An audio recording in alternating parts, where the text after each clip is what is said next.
ओम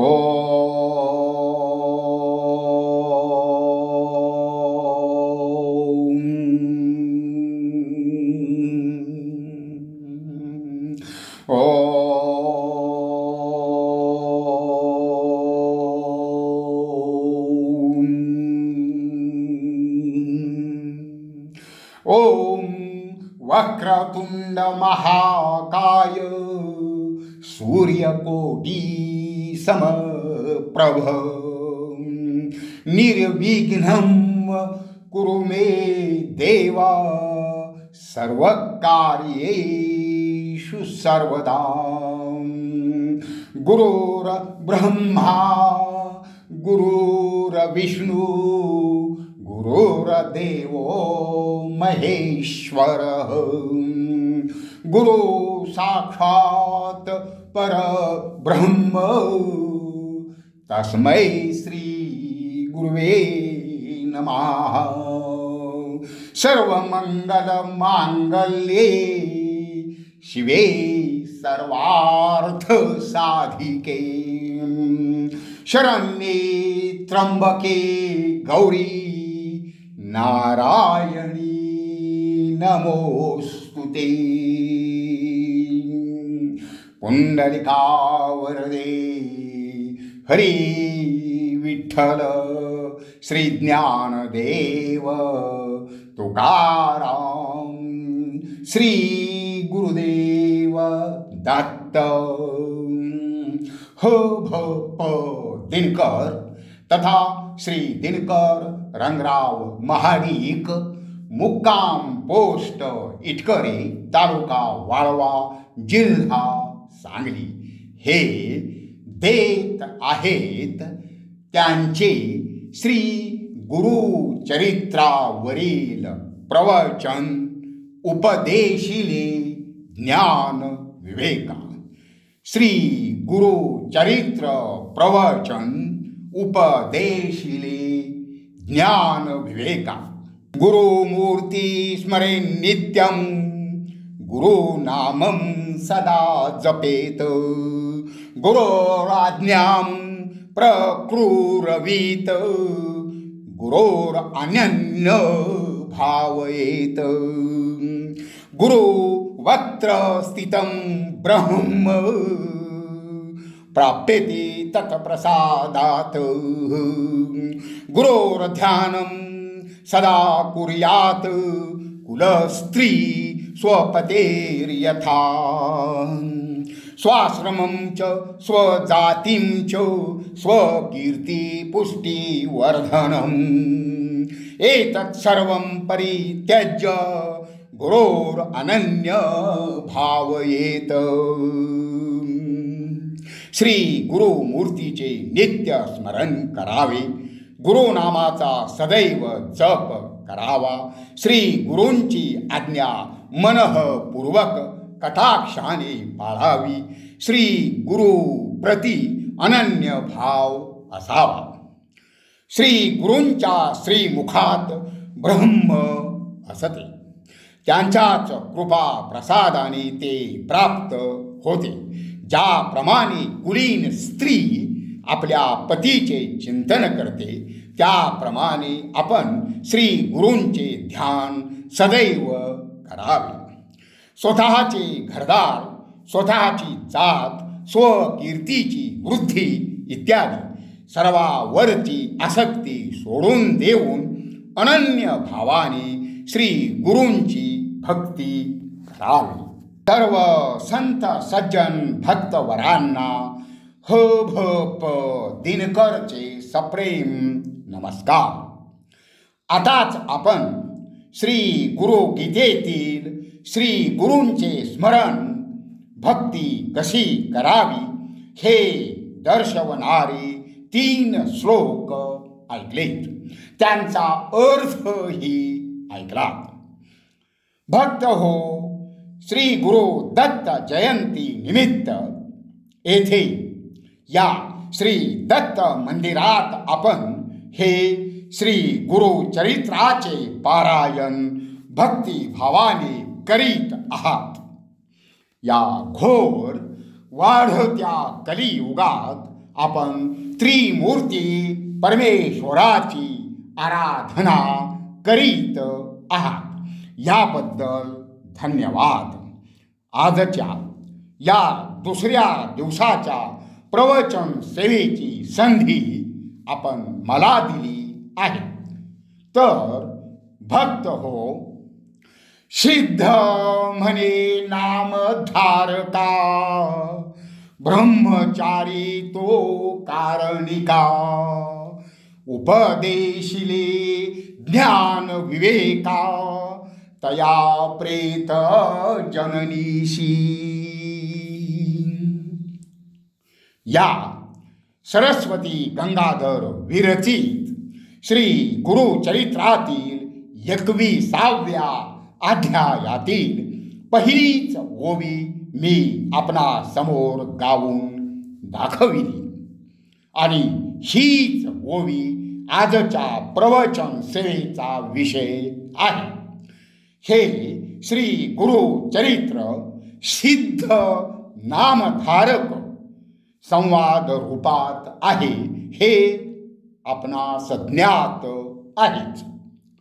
21व्या अध्यायाच्या पहिल्या ओवीत सिद्ध नामधारकांना सांगतात की त्या ब्रह्मचार्याने कारण परत्वे त्या प्रेताच्या आईस ज्ञानमय विचारांचा उपदेश केला. तो ब्रह्मचारी कोण? जिचा मुलगा मृत झाला आहे अशी ती स्त्री कोण? आणि त्या ब्रह्मचार्याने कोणता ज्ञान विचारांचा उपदेश त्या प्रेत जननीस केला? असे प्रश्न साहजिकच आपल्या मनात उभे राहिले असतील.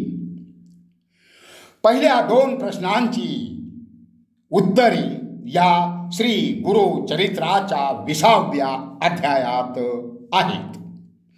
ज्या अमोल ज्ञान विवेकाचा उपदेश करण्यात आला तो या 21व्या अध्यायाच्या ओवी क्रमांक 2 ते 27 अशा 26 ओव्यांमध्ये आहे. सदर उपदेश या मर्त्य जगात प्रामुख्याने मानवासाठी अतिशय बोधप्रद आहे. हा उपदेश हाच आपल्या आजच्या प्रवचन सेवेचा मुख्य विषय आहे. परंतु ती प्रेत जननी कोण? ब्रह्मचारी कोण? उपदेशाचे कारण कोणते? या प्रश्नांची उत्तरे पाहणे क्रमप्राप्त आहे. श्री गुरुचरित्र ग्रंथ करते कवी श्री सरस्वती गंगाधर यांनी 20व्या अध्यायात वर्णन केल्याप्रमाणे श्री गुरु नरसिंह वाडीत औदुंबर वृक्षाखाली गोप्य रूपाने राहून गाणगापुरात प्रगट झाले. गोप्य रूपाने नरसिंह वाडीत औदुंबर वृक्षातळी राहिलेल्या श्री गुरूंच्या स्थान महिम्याचे वर्णन करताना श्री गुरु कृपेची दृष्टांत कथा वर्णन करण्यात आली आहे. शिरोळ गावी गंगाधर नावाचा एक वेदविद्या संपन्न असा ब्राह्मण राहत होता. त्याची पत्नी सुशील पतिव्रता होती, परंतु तिची मुले जगत नव्हती. मूल जन्मास आले की तात्काळ ते मरत असे. याचे त्या पती पत्नीस अतिशय दुःख होते. तिला 5 पुत्र झाले, पण जन्मता क्षणीच ते मरण पावले. त्या ब्राह्मण पत्नीने अनेक व्रत वैकल्ये केली, अनेक दैवतांची पूजा केली, परंतु काहीच उपयोग झाला नाही. काही विद्वान ब्राह्मणांनी तिला सांगितले की तिच्या पूर्वजन्मीचे दोष या दुर्गतीस कारण होत आहेत. तिच्या पूर्वजन्मात तिने शौनक गोत्रातील एका ब्राह्मणाकडून कर्ज घेतले होते. तो ब्राह्मण अतिशय कंजूष होता. त्या ब्राह्मणाने वरचेवर मागणी करूनही तिने त्याचे कर्जाऊ घेतलेले पैसे परत केले नाहीत. त्या लोभी ब्राह्मणाने त्या पैशांचा हव्यास धरून अखेरीस प्राण सोडला. त्याच्या मृत्यूनंतर तो पिशाच्च गती प्राप्त करता झाला. तोच पिशाच्च रूपी ब्राह्मण त्या स्त्रीचा या जन्मात सूड उगवीत होता. तिची मुले उपजताच तो मारीत होता. ज्ञानी जनांकडून हा खुलासा ऐकल्यानंतर त्या स्त्रीने उपाय विचारला. त्यांनी तिला सल्ला दिला की तिने नरसिंहवाडीत श्री गुरूंची उपासना करावी. या सल्ल्यानुसार त्या स्त्रीने नरसिंहवाडीतील श्री गुरुस्थानी उपासना आरंभिली. तिसऱ्या दिवशी तिला दृष्टांत झाला. तिला छळणाऱ्या ब्रह्मसंबंधाने तिला धमकी दिली. त्याच वेळी श्री गुरूंनी तिला पाठीशी घातले. पिशाच्यास धमकाविले. त्या विप्र स्त्रीस श्री गुरूंनी 10 दिवस भक्ती कर्म करण्यास सांगितले. तेने करून त्या ब्रह्म संबंधास सद्गती प्राप्त होईल असा निवाडा केला. त्यानुसार त्या स्त्रीने पूजाविधी केली. श्री गुरूंच्या वचनानुसार त्या पिशाच्यास सद्गती मिळून ती स्त्रीही ब्रह्महत्येच्या दोषातून मुक्त झाली. त्यानंतर श्री गुरु पुन्हा त्या स्त्रीच्या स्वप्नात आले. 2 नारळ देऊन त्या स्त्रीची ओटी भरली. आशीर्वाद देऊन तिला 2 पुत्र होतील असे वरदान दिले. पुढे श्री गुरु कृपेने तिला 2 पुत्र झाले. थोरल्या मुलग्याची मुंजही झाली. आता दुसऱ्याचीही मुंज करण्याचे त्यांनी ठरविले. त्याप्रमाणे त्यांनी तयारी केली आणि मध्यरात्री तो मुलगा आजारी पडला. त्यास धनुर्वात झाला. हातपाय वाकडे झाले. एके दिवशी संध्याकाळी त्या मुलग्याचा मृत्यू झाला. मातेस अतिशय दुःख झाले. ती आक्रोश करू लागली. तिने मुलग्याचे प्रेत उरी कवटाळले. लोकांनी तिला खूप समजाविले, पण तिचा शोक कमी झाला नाही. शोक करताना तिने श्री गुरूंना देखील दोष लावला. अशा रीतीने रात्र संपून गेली. अंत्यसंस्कारासाठी त्या मुलाचे प्रेत लोक मागीत होते, पण ती काही केल्या ते प्रेत देईना. माझ्यासह या मुलावर अग्निसंस्कार करा असेच ती वरचेवर सांगू लागली. लोकांनी तिला अनेक प्रकारांनी उपदेश करून समजाविले, पण तिने कोणाचेही काहीही मानले नाही. आपला शोक थांबविला नाही. मुलग्याबरोबर मीही प्राण देणार असे अनिवार पुत्रासक्तीमुळे तिने संबंधितांना सांगितले. एवढेच नव्हे तर तिने प्रेत आपल्या गळ्यात बांधले. साऱ्या गावात अकांत झाला. एवढ्यात त्या ठिकाणी एक ब्रह्मचारी आला. कोण होता तो ब्रह्मचारी? 20व्या अध्यायाच्या 117व्या ओवीत श्री सरस्वती गंगाधर महाराज म्हणतात, बाळ नव्हे तोची गुरु, आला नरवेश धारू, नरसिंह सरस्वती अवतारू, भक्तवत्सल पर्येसा. ती प्रेत जननी कोण या प्रश्नाचे तिच्या जीवन इतिहासासह आपणास उत्तर मिळाले.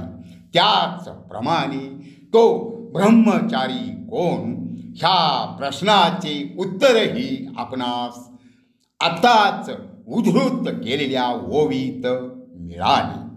बाल ब्रह्मचार्याच्या नरवेशात असणाऱ्या श्री गुरु नरसिंह सरस्वती यांनी त्या प्रेत जननीच्या अभूतपूर्व शोक आणि हट्टाच्या कारणाने त्या स्त्रीस उपदेश केला. हे कारणिक या शब्दाचे विश्लेषण होय. त्या प्रेत जननीस श्री गुरूंनी कोणत्या ज्ञान विवेकाचा उपदेश केला ते आता यापुढे आपण पाहणार आहोत. श्री गुरु चरित्र ग्रंथाचे कर्ते श्री सरस्वती गंगाधर महाराज 21व्या अध्यायाच्या 2ऱ्या ओवीपासून तो ज्ञान विवेकाचा उपदेश सांगावयास सुरुवात करतात. ब्रह्मचारी म्हणे नारी, मूढपणे दुःख न करी, कवन वाचला असे स्थिरी, या संसारी सांग मज. ब्रह्मचारी त्या स्त्रीस म्हणाले, मूर्खपणाने तू दुःख करू नको. या जगामध्ये मृत्यूपासून वाचून कोण स्थिर राहिला आहे ते मला सांग. कोणत्याही व्यक्तीच्या मृत्यूबाबत दुःख होणे हे मर्त्य मानवासाठी स्वाभाविकच आहे. त्यातून जवळच्या व्यक्तीच्या मृत्यूचे दुःख हे अधिकच तीव्र असणार. पोटच्या गोळ्याच्या मृत्यूचे दुःख सर्वाधिक असणार हे उघडच आहे. श्री गुरुदेवांनी त्या प्रेत जननीस ज्ञान विचाराचा उपदेश करताना या संपूर्ण जगातील सारेच जण नश्वर असल्याचे सांगितले आहे. या जगात शरीर रूपाने कोणी चिरंजीव राहिला आहे काय, असा प्रश्नच तिला विचारला आहे. त्याचे उत्तरही मागितले आहे. त्याचप्रमाणे तिला मूर्खपणाने दुःख न करण्याबद्दलही सांगितले आहे. साकार रूप घेऊन येणारा या जगात कोणीही त्या रूपात चिरंतन राहू शकत नाही. ज्यास जन्म आहे त्यास मृत्यू अटळ आहे. त्यासाठी शोकाचा अतिरेक करणे बरोबर नाही. आपल्या आध्यात्मिक ग्रंथात या जगताचा उल्लेख मृत्यूलोक असा अगदी सार्थपणे केला आहे. कोणत्याही कारणाने या जगात मृत्यू टाळता येत नाही. या जगातील जड देहधारींचे अस्तित्व किती घणीक असते, तसेच किती अगणित रीतीने जन्म मृत्यू येथे घडतात, त्याचप्रमाणे त्यांच्या जन्मांचे उगमस्थान कोठून असते हे सुद्धा उमजणे कसे कठीण आहे हे सांगताना श्री गुरु पुढे म्हणतात, उपजला कवन मेला कवन, उत्पत्ती जाहली कोठून, जळात उपजे जैसा फेन, बुदबुद राहे कोठे स्थिर. कोण जन्मला कोण मेला, जन्माचे मूळ कोठे आहे, पाण्यात जसा फेस निर्माण व्हावा, बुडबुडा कुठे स्थिर राहतो, असे प्रश्न उपस्थित करून श्री गुरु प्रेत जननीच्या उपदेशाच्या निमित्ताने सर्वांना सांगत आहेत की आत्मस्वरूप हेच जणू अथांग अविनाशी आदी अंत रहित पाणी असून देहांचे होणे जाणे त्यावरील बुडबुड्यांसारखे असते, क्षणिक असते. एवढी अस्थिरता आणि क्षणिकता या देहांची असते. पाण्याच्या आधारावर पाण्यातूनच बुडबुडे निर्माण होतात आणि पाण्यातच विरून जातात. मूळचे पाणी असायचे तसेच असते. त्याप्रमाणे आत्मस्वरूपावर निर्माण झालेला देह जरी नष्ट झाला तरी आत्मस्वरूप कधीच नष्ट होत नाही. पाण्याशिवाय बुडबुडा निर्माण होऊ शकत नाही. बुडबुडा नाश पावला म्हणून अथांग पाणी नाश पावत नाही. यास्तव खरा अविनाशी आत्मा तो कधीही जन्मास येत नाही आणि मरतही नाही. उपजला कवन मेला कवन या श्री गुरूंच्या प्रश्नांमागे हाच अर्थ ध्वनीत आहे की देह उपजला आणि देहच मेला. मूळचा आत्मा आहे तसाच आहे. दृश्य देह हा आत्म्याच्या अधिष्ठानावर उत्पन्न होतो. देह निर्मिती कशी होते हे स्पष्ट करताना श्री गुरुजी म्हणाले ते सांगताना श्री सरस्वती गंगाधर या ओवीत म्हणतात, तैसा देह पंचभूती मिळोनी होय देह निर्मिती, वेगळे होताची पंचभूती अव्यक्त होय देह जाणा. त्याप्रमाणे देहाची निर्मिती ही 5 महाभूते मिळून होते. ती 5ही महाभूते वेगळी होताच देह हा अव्यक्त होतो हे समजून घ्या. पृथ्वी आप तेज वायू आणि आकाश या पंचतत्वांनी देहाची निर्मिती होते. पातांची साम्यावस्था होताच देह दृश्य रूपात दिसतो. पंचमहाभूती वेगळी होताच साकार झालेला देह निराकार होतो. अगदी सहज आणि सोप्या शब्दात श्री गुरूंची ज्ञान विवेक वाणी ग्रंथ करते श्री सरस्वती गंगाधर यांनी सांगितली आहे. ती मध्ये देहाचे होणे जाणे स्पष्टपणे सांगितले आहे. पंचमहाभूतांनी आत्मसत्तेवर बनलेला देह हा गुणांनी बांधलेला असतो. बांधलेला असतो असे म्हणण्यापेक्षा भिनलेला असतो असे म्हणणे अधिक संयुक्तिक होईल. कारण गुण हे अदृश्य रूपात असतात आणि देहाच्या कृतीतून प्रगट होतात.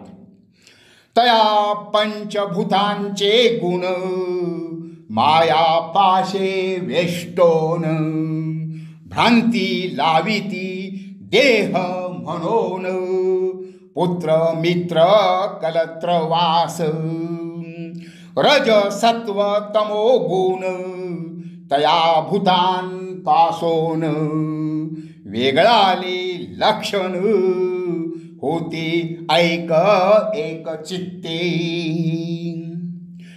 त्या पंच महाभूतांचे गुण देहास मायेच्या जाळ्यात जखडतात आणि देह म्हणून भ्रमात पाडतात. मुलगा मित्र कलत्र इत्यादी नावांनी त्या देहास ओळखले जाते. सत्व रज आणि तम असे हे तीन गुण त्या पंचमहाभूतांपासून देहात भिनले जातात. त्या त्रिगुणांची लक्षणे वेगवेगळी सांगतो ती एकाग्र चित्ताने ऐक. सत्व रज आणि तम या प्रकृतीच्या तीन गुणांनी जीवास मायापाशात जखडून देह म्हणून कसे भ्रांतीत पाडले जाते ते येथे श्री गुरूंनी स्पष्ट केले आहे. हा माझा मित्र, हा माझा पुत्र, ही माझी पत्नी अशी भ्रांती या देहामुळे जीवास होते. मूलतः पाहता ज्या परमात्म्याच्या अंशामुळे जीवात्मे आणि त्यांचे निरनिराळे देह निर्माण होतात तो परमात्मा एकच असतो. त्यामुळे देहांतर्गत असणारे जीवात्मे हे एकच असतात. पण देह आणि गुणसंबंधामुळे जीवास भ्रांती झाल्याने ते वेगवेगळे वाटतात. मूळ आत्मसत्ता ही एकच असते. आपल्या देहास स्वतःचा देह, दुसऱ्याच्या देहास परका देह, अन्य सलगीच्या देहास मित्र, विरुद्ध देहास शत्रू असे मानू लागतो. प्रिय वाटणाऱ्या देहाचे काही बरे वाईट झाले तर सुखी किंवा दुःखी होतो. विश्वात सर्वत्र भरून उरलेल्या परमात्म स्वरूपावर जीवांचे देह धरणे नष्ट होणे हे अव्याहत घडत असते. त्यामुळे परमात्म स्वरूपावर काहीही फरक पडत नसतो. जीवात्मा हा सगुण देह धारण करीत असल्यामुळे आणि देहच सत्य असा भ्रम त्यास देह गुण संबंधाने झाल्यामुळे तो देहासच आपले परके मानतो. देहाच्या सुख दुःखाशीच आपले सार सर्वस्व जखडलेले आहे. अशा प्रकारच्या समजुतीने जीव पक्का माया पाशात वेष्टीला जातो. त्यामुळेच आपण कधीही उपजणारे वा मरणारे नाही तर आधी अंत रहित असा आत्मा आहोत याचा त्यास पूर्ण विसर पडतो. म्हणूनच तो देहाच्या होण्याने आनंदी होतो, देहाच्या दुःखाने दुःखी तर देहाच्या जाण्याने शोकग्रस्त होतो. दृश्य सृष्टीतील सर्व व्यवहार देहाच्या साह्यानेच चालत असतात. अनंत काळ असेच चालत असल्याने आणि जीवात्म्याच्या घोर अज्ञानामुळे देह म्हणजेच मी अशी पक्की खात्री होते.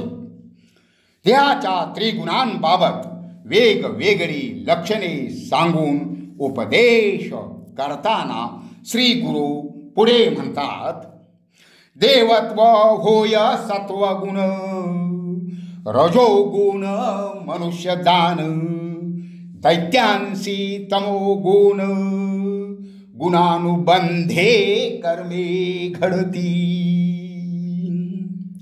देवत्व म्हणजे सत्वगुण होय, मनुष्य म्हणजे रजोगुण होय, दैत्य म्हणजे तमोगुण होय.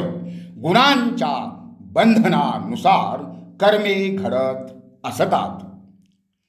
आपल्या भारतीय अध्यात्मशास्त्रात याबाबत एकमत आहे.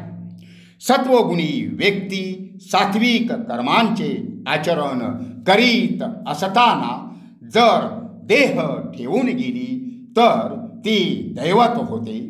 रजोगुणी व्यक्तीचा देह त्याच स्थितीत पडला तर तो मनुष्य रूपाने पुन्हा जन्मास येतो आणि तमोगुणी माणूस तमोगुण वाढल्याच्याच स्थितीत मृत्यू पावला तर तो दैत्य होतो, अधोगतीस जातो वा नरकात पडतो.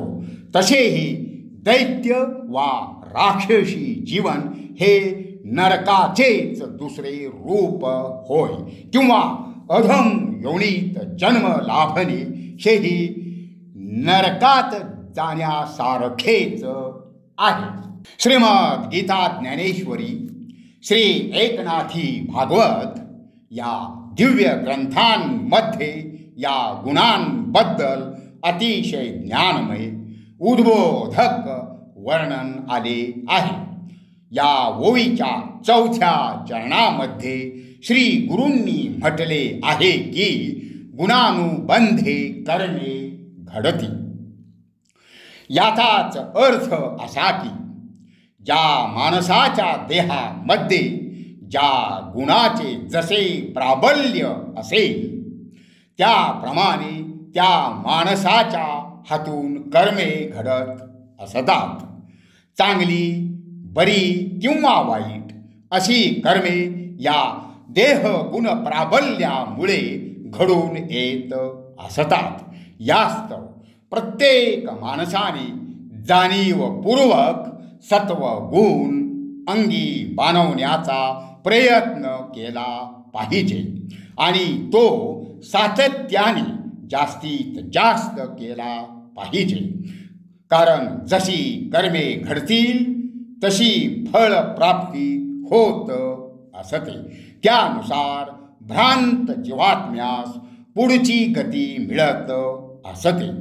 श्री गुरु या ओवीत स्पष्टपणे म्हणतात, ज्याने जे कर्म आचरती सुकृत अथवा दुष्कृती तैशी होय फळ प्राप्ती आपुली आपण भोगावी. ज्या गुणाने जे कर्म केले जाते म्हणजे सत्कृत्य वा दुष्कृत्य अशी कृत्ये केली जातात त्यानुसारच फळाची प्राप्ती होत असते. ती फळप्राप्ती आपली आपणच भोगावी. सत्कर्म केले तर त्याचे चांगलेच फळ मिळेल. चांगले वाईट असे मिश्रण असलेल्या कर्माचे आचरण घडले तर त्याचे मिश्र फळ मिळेल. दुष्कृत्य केले तर त्याचे वाईटच फळ मिळेल. जसे की मघाशी सांगितले की सत्वगुण देवत्वाकडे, रजोगुण मनुष्यत्वाकडे तर तमोगुण नरकाकडे नेतो.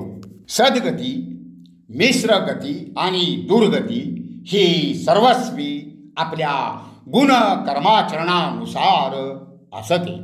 म्हणून चांगलेच आचरण सदैव असावे. त्याची आजच्या समाजासही फार आवश्यकता आहेच आहे.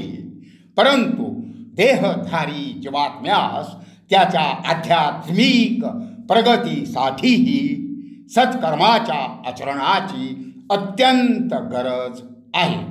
या त्रिगुणांपैकी जो गुण प्रबळ असतो त्याप्रमाणेच इंद्रियांना त्याची सवय पडते.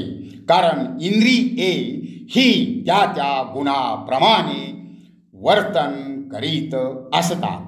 श्री गुरु या ओवीत उपदेशितात, जैसी गुणांची वासना इंद्रिये तयाधीन जाना, मायापाशे वेष्टोनिया, सुख दुःखा लिप्त करीती. ज्याप्रमाणे ज्या ज्या गुणांची भोगेच्छा असेल त्या त्या गुणांच्या अधीन इंद्रिये असतात. मायेच्या पाशात गुरफटून जीवास सुख दुःखाने लपेटून टाकतात. सत्कर्मे आचरत गेले तर इंद्रियांना सत्कर्मांची सवय लागेल. त्यामुळे सात्विक सुख प्राप्त होईल. मिश्र कर्मे करीत गेले तर इंद्रियांनाही तशीच सवय होईल. सुख व दुःख दोन्हींची प्राप्ती होईल. तमोगुणांचे आचरण घडले तर इंद्रियांना तमोगुणाची सवय होईल. दुष्कृत्येच घडत गेल्याने अधोगतीच प्राप्त होईल, अर्थात इह परलोकी. उपदेशाचे कितीही दोष पाजले तरी तमोगुण आचरक सहजासहजी सत्कर्माकडे वळणे शक्य नसते. इंद्रियांना जे वळण पडते ते बदलणे अतिशय कठीण असते. कारण इंद्रिये गुणकर्माचरणाच्या अधीन असतात. मग जशी कर्मे घडली असतील तशी गती प्राप्त होते. म्हणून श्री गुरुदेव या ओवीत म्हणतात, या संसार वर्तमानी उपजती जंतू कर्मानुगती, आपल्या आर्जवापासूनी सुख दुःख भोगताती. या जगात एकाच काळी जगणारे अनेक जीव आपापल्या कर्मगतीनुसार जन्मतात.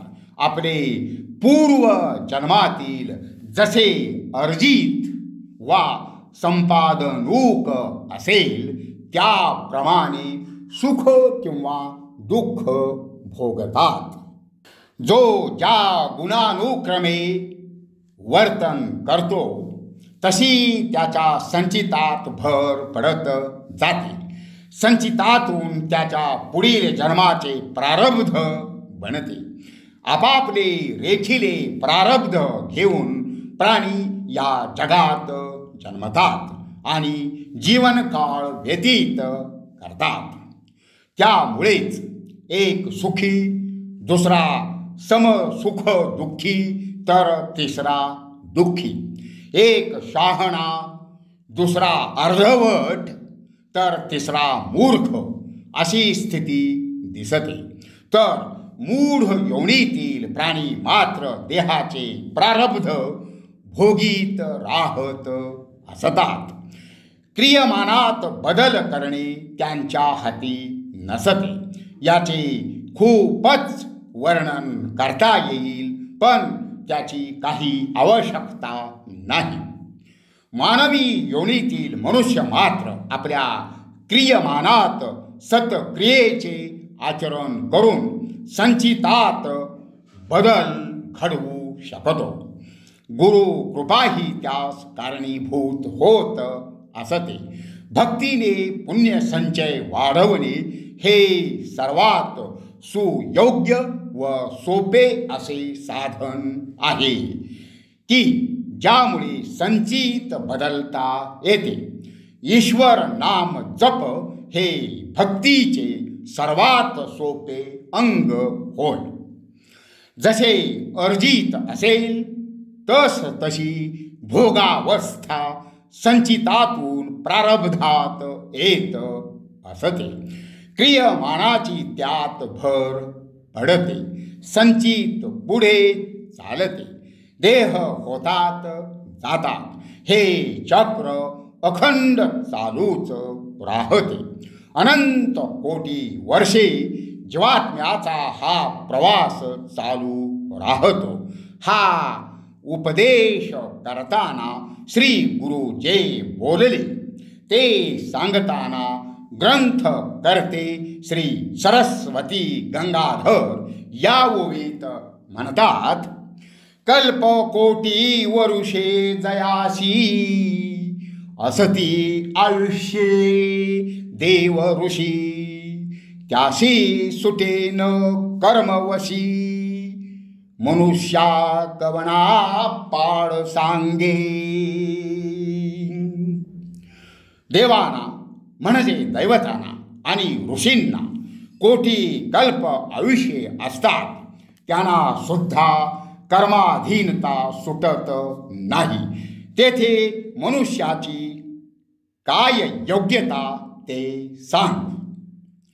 ब्रह्मदेवापासून मुंगी चिलटे सूक्ष्माती सूक्ष्म जीवजंतू यांचे पर्यंत कोणीही दृश्य अदृश्य देहधारी गुणकर्मांच्या सपाट्यातून सुटलेला नाही.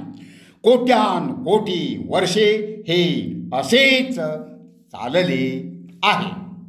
ज्यांची आयुष्ये कोटी वर्षे असतात, एवढेच नव्हे तर कोटी कल्प असतात, असे अति उच्च सामर्थ्यशाली दिव्य देहधारी स्वर्गीय देव अथवा ऋषी इतक्या प्रदीर्घ आयुष्यात सुद्धा गुणकर्माच्या सपाट्यातून सुटले नाहीत. तेथे 65 ते 70 वर्षे सरासरी आयुष्य असलेल्या मानवी देहाची खिज गणती ते काय. या ओवीत करण्यात आलेला बोध हा अध्यात्मातील रहस्ये उघड करणारा आहे. त्यापैकी हे एक रहस्य की कोटी कल्प आयुष्य असणारे देव आणि ऋषी असतात. अर्थातच ते दिव्य देहधारी असतात. ते सुद्धा कर्मबंधनातून सुटत नाहीत. येथे एक प्रश्न सहजच पडतो की एवढे कल्पनातीत आयुष्य लाभूनही जे कर्मबंधनातून सुटत नाहीत, तर मग सुटते कोण. तर त्याचे अत्यंत महत्त्वपूर्ण उत्तर म्हणजे जो प्रकृतीवरील म्हणजेच देहावरील आसक्ती सोडतो तो, तीही पूर्णपणे. ही आसक्ती सुटावी कशी. ज्ञान प्राप्तीने. ज्ञान प्राप्ती व्हावी कशी. गुरु भक्तीने. दिव्य ज्ञान प्राप्तीच्या अपेक्षेने अनन्य निष्ठेने जो गुरु भक्ती करतो त्यास सद्गुरु प्राप्ती होते. सद्गुरु त्यास सददीक्षा देतात. त्या योगे क्षणार्धात ज्ञान प्राप्ती होते.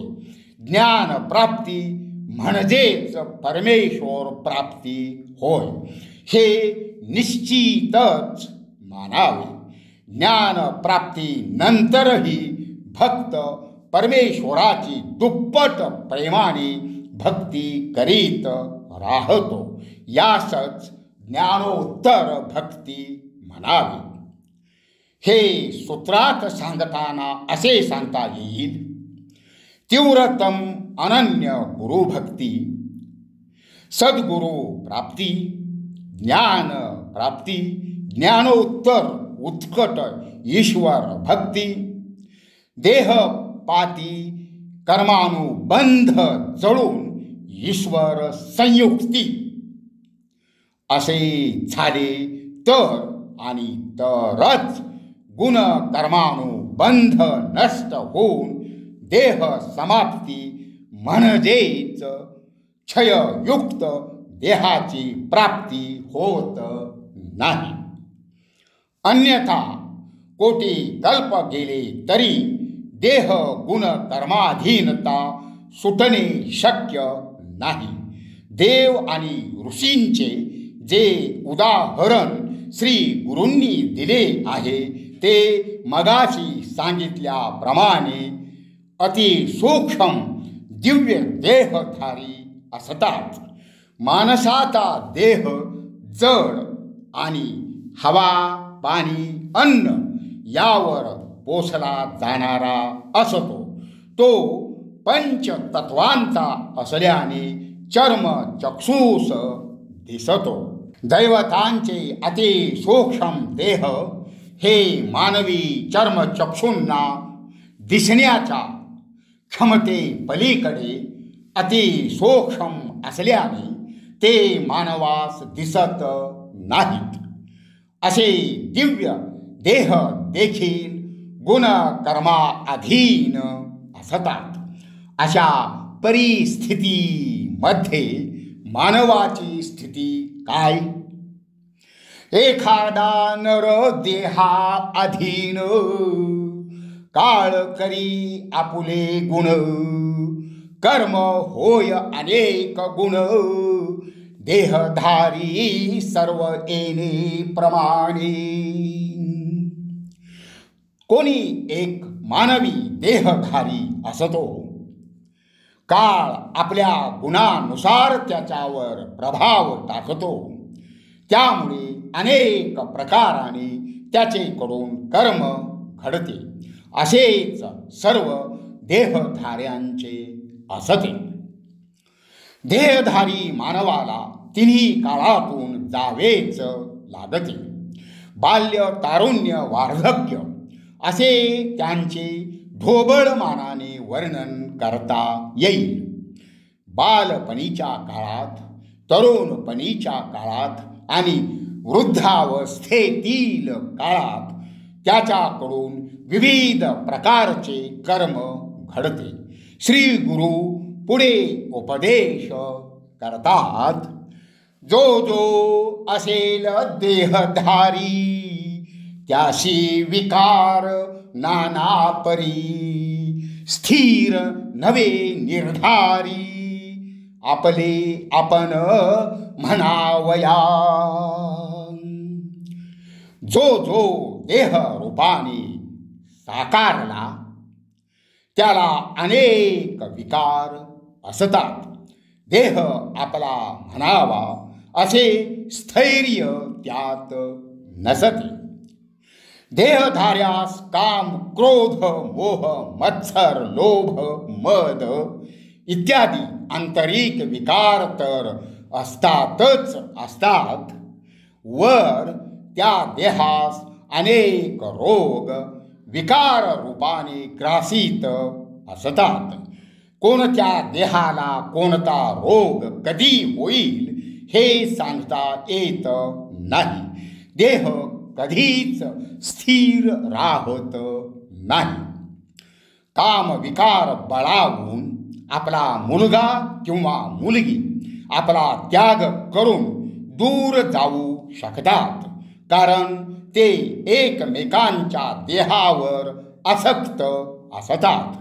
दुसऱ्या प्रसंगी ज्या देहाना आपण आपला सोम्या वा सोमी म्हणतो त्या देहास असाध्य आजार होऊन त्याचा अपमृत्यूही होऊ शकतो.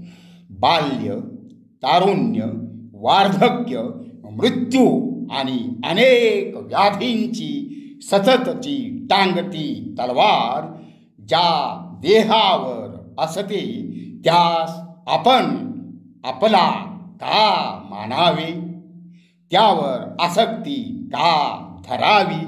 श्री गुरु म्हणतात, या कारणे ज्ञानवंते संतोष न करावा उपजता, अथवा नरमृत होता दुःख आपण करू नये.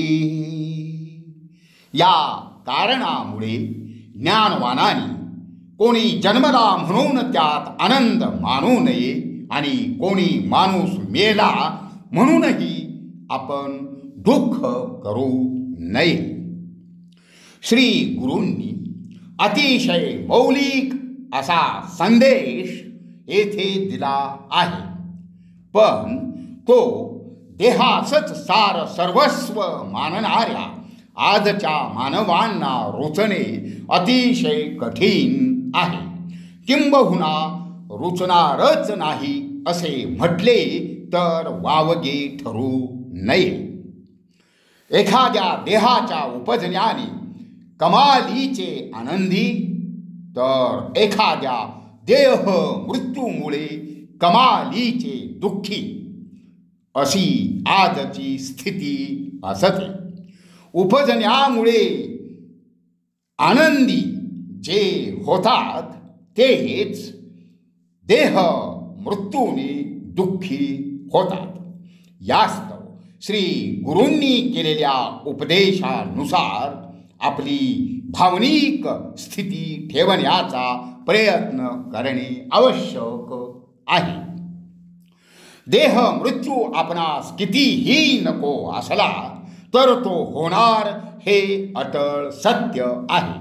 श्री गुरूंच्या उपदेशानुसार जर आपली मानसिक तयारी असेल तर नजीकच्या मृत्यूचे दुःख सहज सहन केले जाऊ शकते. या ओवीमध्ये श्री गुरु आत्म्याचे नित्यत्व दर्शवतात. कसे ते पहा. जधी गर्भ संभव होता, काय दिशे आकारता, अव्यक्त असता दिशे व्यक्ता, सवेची होय अव्यक्त पै. गर्भधारणा होताना कोणताही आकार दिसतो काय? जे अव्यक्त असते तेच गर्भरूपाने साकार होत होत जन्मून व्यक्त होते. तेच व्यक्त झालेले देहपात होताच अव्यक्त होते. जन्मापूर्वी जे अव्यक्त असणारे आत्मतत्व तेच पंचमहाभूतांनी साकार केलेल्या देहास सजीव करते. तेच आत्मतत्व जे देह रूपाने आकारास आलेले असते तेच मृत्यूने देहाचा घास केल्याने निराकार होते, अव्यक्त होते. देहाचे क्षणभंगुरत्व कसे असते ते या ओवीत पहा. बुध बुध दिसते जैसे जडी, सवेची नासती तात्काळी, तैसा देह सर्व काळी, स्थिर नव्हे परेसा. ज्याप्रमाणे पाण्यामध्ये बुडबुडे निर्माण होताना दिसून तात्काळ ते नष्ट होतात, त्याप्रमाणे देह हा सर्व काल स्थिर राहत नाही. हे ऐका. या ओवीत श्री गुरूंनी दोन अर्थांनी देहाचे क्षणभंगुरत्व प्रगट केले आहे. कोणत्याही काळात देह स्थिर नसतो याचा अर्थ तो प्रतिक्षण नष्ट होत राहतो हा याचा पहिला अर्थ. तर दुसरा अर्थ म्हणजे काळाच्या अकल्पनीय प्रचंडतेवर, आत्मसत्तेच्या शक्तीवर देहाचे होणे जाणे हे पाण्यातल्या निर्माण होऊन नष्ट होणाऱ्या बुडबुड्या इतके क्षणिक आणि नगण्य असते. कारण काळ इतका मोठा असतो की अनंत याच शब्दात त्याचे वर्णन करावे लागते. देहाबद्दल अधिक सांगताना श्री गुरु म्हणतात, जधी गर्भोद्भव झाला, नाश्य म्हणून जाणती सकळा, कर्मानुबंधे जैसे फळ, तैसा भोग देहासी.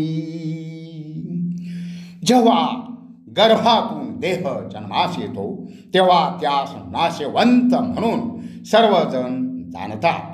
पूर्व कर्मानुसार जे फळ त्या देहाच्या प्रारब्धी असेल तसाच भोग देहास भोगावा लागतो.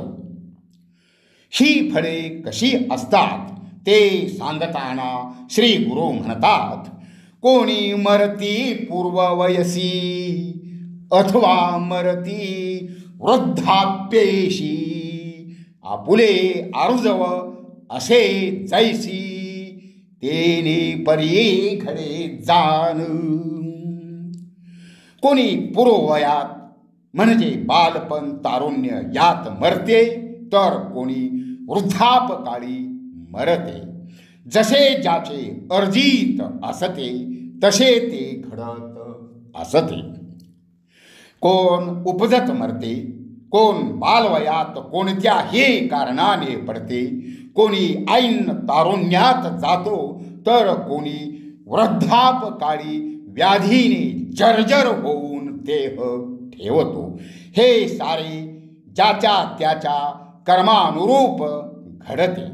पण मायेच्या अनिवार्य प्रभावामुळे माणूस हा माझा, ही माझी इत्यादी म्हणत असतो. श्री गुरूंचे उद्गार सांगताना ग्रंथ करते श्री सरस्वती गंगाधर ओवी प्रगट करतात. माया पाशे वेष्टोनी म्हणती पिता सुत जननी, कलत्र मित्र तेने गुणे आपुले आपुले म्हणती मूढ. मायेच्या बंधनात गुरफटून हा माझा पिता, ही माता, पुत्र, पत्नी, मित्र अशी नावे देहाना देऊन केवळ अज्ञानामुळे आपुले आपुले म्हणतात. प्रेत जननीचे निमित्त करून श्री गुरूंनी हा संदेश सकल भक्त साधक जनास दिला आहे. आत्मस्वरूपावर होणाऱ्या देहांच्या दुर्दशेचे विदारक सत्य या ओवीत प्रगट करताना श्री गुरु म्हणतात, निर्मळ देह म्हणो जरी उत्पत्ती रक्त मास रुधिरी, मळमूत्रात अघोरी उद्भव झाला परेसा. या देहास निर्मळ म्हणावे तर त्याची रक्त मासाने मळमूत्रात निर्मिती होते हे ऐका.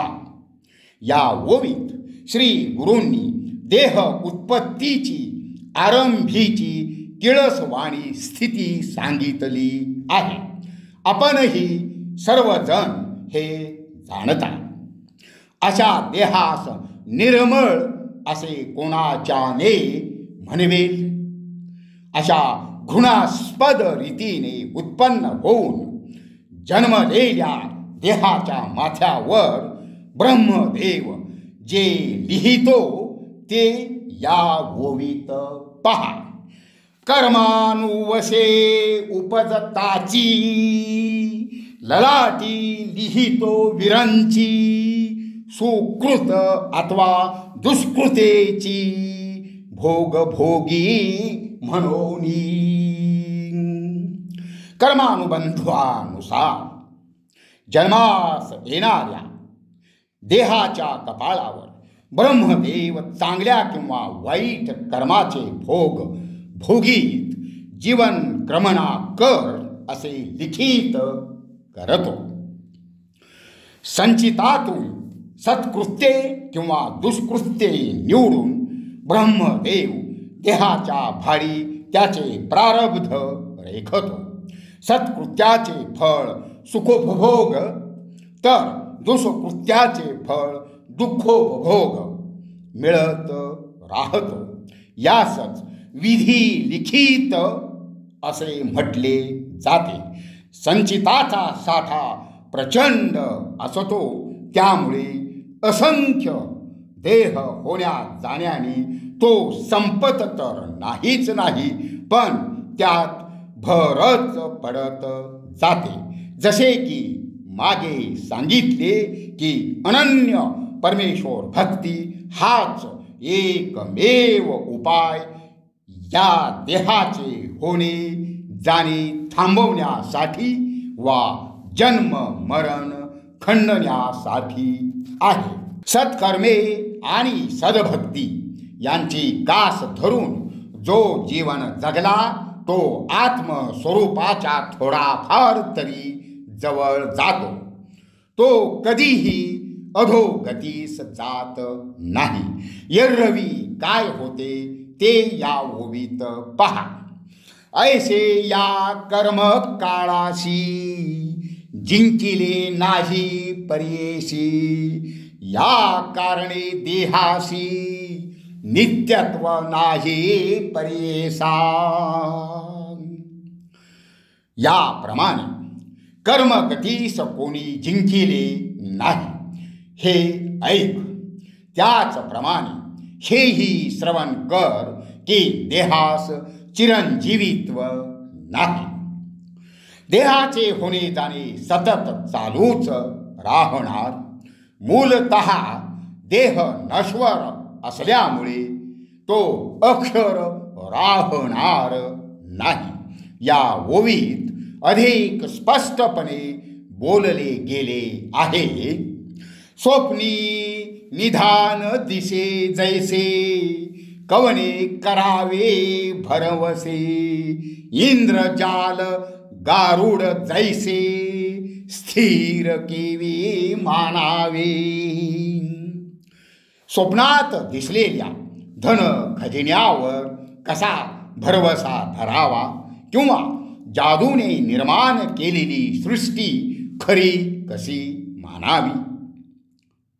स्वप्नात लाभलेला धन ठेवा खरा मानून तो जागेपणी शोधायला जाणारा वेडपट ठरेल किंवा जादूगाराची जादू स्थिर मानणे हे देखील मूर्खपणाचेच ठरेल. त्याप्रमाणे आत्मस्वरूपावर उपजून मरणाऱ्या देहाबद्दल तो स्थिर किंवा खरा आहे असे मानता येत नाही. कारण देह क्षणभंगूर तर आत्मा अमर असतो. असा उपदेश करून झाल्यावर त्या प्रेत जननीस श्री गुरूंनी जे प्रश्न विचारले ते या 3 ओव्यात ग्रंथ करते श्री सरस्वती गंगाधर यांनी ओवीबद्ध केले आहे. तुझे तुची सांग वहिले, कोटी जन्म भोग भोगिले. मनुष्य अथवा पशुत्व लाथले, पक्षी अथवा कृमी रूप. जरी होतीस मनुष्य योनी, कोण कवणाची होतीस जननी. कोण कोणाची होतीस गृहिणी. सांग तुवा आम्हा पुढे, कवन तुझी माता पिता. जन्मांतरीची सांग आता, वाया दुःख करीशी प्रलापिता. पुत्र आपुला म्हणोनी.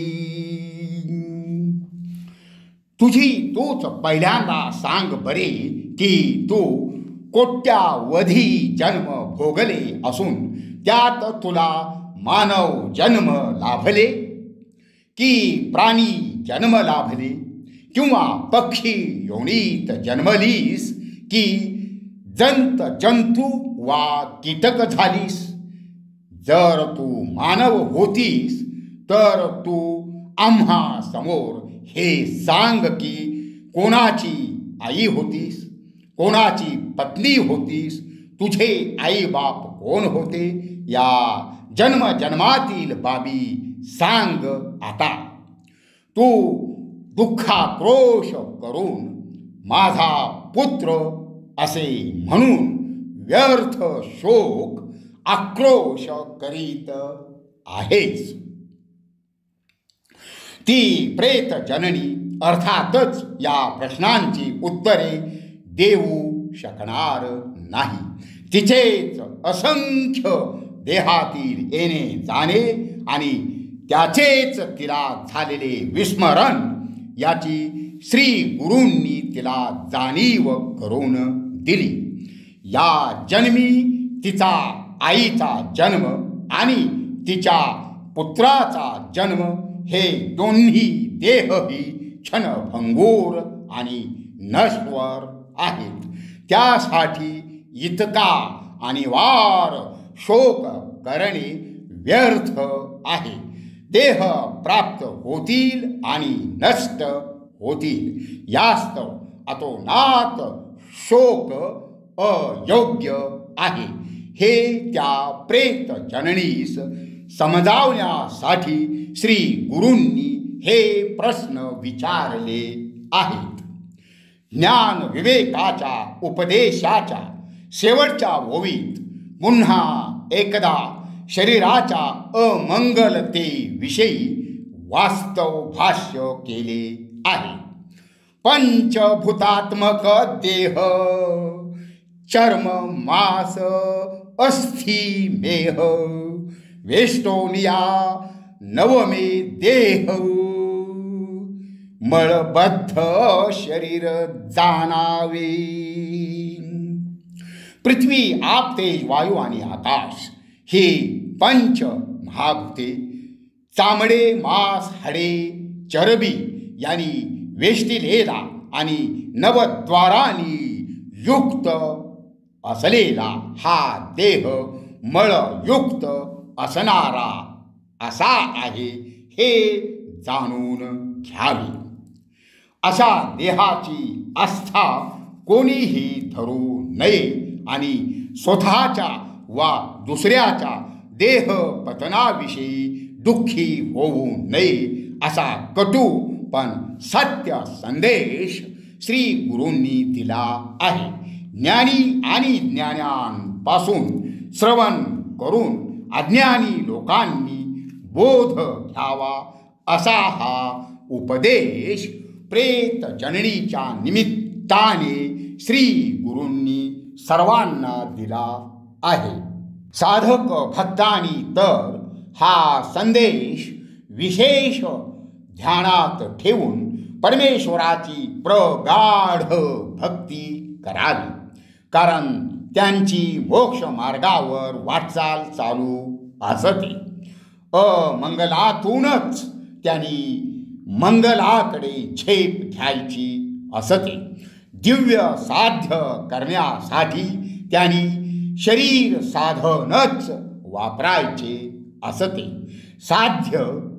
साध्य होताच साधन आपोआपच नष्ट होते. पुनः ते प्राप्त होण्याचा प्रश्नच येत नाही. तर प्रेत जननीस श्री गुरूंनी केलेला एवढा ज्ञान विवेकाचा उपदेश ऐकूनही तिने श्री गुरूंची कृपा होऊन मुलगा जिवंत व्हावा असा आग्रह धरला. श्री गुरु दत्त महाराज नरसिंह सरस्वती हे परमेश्वर स्वरूपच असल्याने त्यांनी तिच्या समाधानार्थ तिचा पुत्र जिवंत केला. श्री गुरूंची कृपा अर्थात परमेश्वर कृपा. पुंडलिका वरदे हरी विठ्ठल श्री ज्ञानदेव तुकाराम श्री गुरुदेव दत्त. ओम तत्सत. ओम तत्सत. ओम तत्सत.